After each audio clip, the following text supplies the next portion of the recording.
Minsan ang handaan, araw-araw mo itong hinahanap. Bakit nga ba nakapagtataka? Paghanda ay natikman mo na, nais magbalot pa. Mga bituin, tila narating ang fried chicken sa hapag, nagniningning.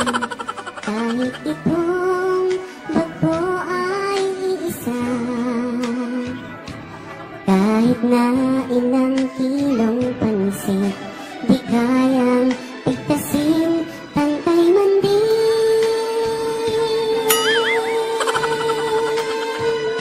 Balutin mo ako sa hiwaga ng plastik na nasa iyong bag. Huwag kalimutang takpan ang pag-iyayari naman. Mabuti pa kaya'y isalin ko sa eco bag. Kung kapalit nito'y maraming madadalang pagkain. Itago mo ako sa ilalim ng kortina ng mesa. Huwag limutin na